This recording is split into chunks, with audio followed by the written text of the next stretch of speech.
une question où l'horizon temporel va jouer un très grand facteur. Si on parle à l'échelle de nos vies, donc peut-être pour les 20, 30, 40, 100 prochaines années, malheureusement, je ne vois pas d'évolution majeure qui vont survenir. Les régions où il y a beaucoup d'hydroélectricité vont pouvoir miser là-dessus. Il va y avoir un peu plus d'éolien parce que l'éolien devient concurrentiel de plus en plus dans beaucoup d'endroits et surtout la capacité de stocker l'énergie électrique se développe. Donc on a des nouvelles technologies et d'ici 15 à 20 ans, on devrait pouvoir beaucoup mieux stocker l'énergie électrique et donc favoriser l'émergence de l'énergie éolienne. Mais on n'aura pas un changement radical dans nos vies ou pour les 100 prochaines années dans la consommation d'énergie parce que malheureusement nos sociétés semblent incapables d'agir de manière concrète et concertée pour sortir des énergies fossiles. Même si l'Europe agit un petit peu, un peu plus fermement sur des contraintes de gaz à effet de serre, aucun pays ne s'est engagé dans des réductions majeures des émissions de gaz à effet de serre. Même l'Europe, qui est le mieux positionnée, a énormément de chemin à faire. Et l'Amérique du Nord ne fait à peu près rien du tout pour réduire ses émissions de gaz à effet de serre. On n'impose pas de contraintes sur les émissions, même si on sait que les énergies fossiles sont non renouvelables, on en a encore pour 100 ou 200 ans d'accès à l'énergie fossile, à du pétrole, à du charbon, à du gaz naturel. Évidemment, exploiter ce pétrole, ce gaz naturel et ce charbon va créer des risques environnementaux et des dommages environnementaux de plus en plus grands parce qu'il est de plus en plus difficile à aller chercher. Mais étant donné que les consommateurs ne semblent pas vouloir changer leurs habitudes de transport, parce que c'est vraiment dans le secteur du transport où on utilise le plus de pétrole, et étant donné que dans le secteur électrique, il y a très peu de changements au niveau de la production, donc on va continuer à l'échelle mondiale de brûler beaucoup de charbon. En 2011 et 2010, on a brûlé plus de charbon que jamais on a brûlé auparavant dans l'histoire humaine. La consommation de charbon donc continue d'augmenter. Nos sociétés se montrent incapables de réagir aux problèmes environnementaux. Donc pour les énergies renouvelables, il y a à peu près aucun changement important qui va survenir, si ce n'est l'hydroélectricité qui va continuer de jouer un rôle important et l'éolien qui va augmenter progressivement, mais qui va malgré tout rester de l'ordre de 20 à 30%, un peu comme le Danemark actuellement.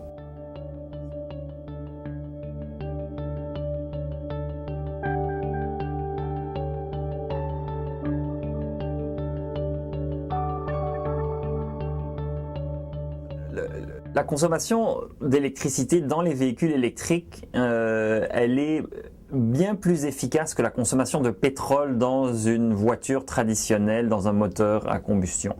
Donc même si l'électricité vient d'une énergie fossile comme le charbon, étant donné que la voiture électrique est beaucoup plus efficace que la voiture traditionnelle, on a un gain énergétique. Donc si on est préoccupé par les émissions de gaz à effet de serre, si on est préoccupé par les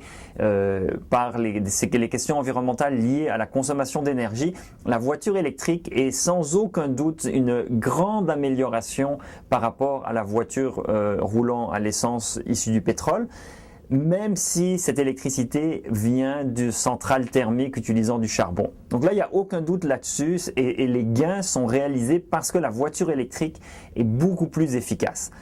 Maintenant, la voiture électrique coûte très très cher et d'ici les 15 ou 20 prochaines années, étant donné qu'on n'a pas de véritables signaux comme quoi on aura des contraintes sur les émissions de gaz à effet de serre fortes, le prix du pétrole ne va pas beaucoup augmenté. On est rendu à 85 $. Peut-être qu'on va augmenter, même si on atteignait 200 $ le baril de pétrole d'ici 10 ans, l'essence resterait concurrentielle face à l'électricité pour des voitures électriques. Et on ne pourrait pas justifier l'achat d'une voiture électrique uniquement pour des raisons économiques, étant donné le coût de la batterie. Il y a un investissement initial qui est très grand à faire pour une voiture électrique, donc de 10 à 15 000 $ de plus en capital pour acheter une voiture électrique, qui en plus pose des contraintes au niveau de l'autonomie et du temps de recharge. Donc c'est vraiment demander aux consommateurs de payer plus cher pour ajouter des contraintes pour des économies en termes de consommation qui ne sont pas véritablement assez importantes pour justifier l'investissement initial et les contraintes. C'est pour ça que pour les 15 prochaines années, on peut de façon très certaine dire que la voiture électrique n'aura aucun impact sur le trafic routier, sur le parc automobile, sur les émissions de gaz à effet de serre. Ce n'est actuellement qu'un outil promotionnel pour l'industrie automobile étant donné que l'industrie automobile est la principale industrie en transport responsable des gaz à effet de serre, mais aussi responsable de congestion routière, responsable de pollution de l'air, responsable d'accidents, responsable d'un grand nombre d'étalements urbains, d'un grand nombre de maux de notre société, l'industrie automobile sait qu'elle doit redorer son image, qu'elle doit mettre des produits qui vont faire croire à la population et aux consommateurs qu'il y a des solutions et qu'elle peut répondre aux problèmes engendrés. Donc, l'automobile électrique est essentiellement un outil publicitaire pour donner l'impression à la population et au gouvernement que l'industrie automobile est positive, elle est verte, elle a une bonne image et elle apporte des solutions et elle n'est pas que source de problèmes. Simplement, c'est une question d'image.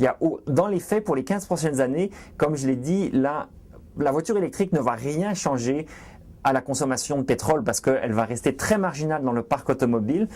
Et même si on avait un grand déploiement de l'automobile électrique, on ne résoudrait pas tous les autres problèmes que j'ai mentionnés, les problèmes d'accidents, les problèmes d'étalement urbain, les problèmes de congestion, qui sont des problèmes qui sont très graves dans nos sociétés parce que la perte de productivité liée à la congestion est immense. Et les coûts des infrastructures routières sont aussi très grands.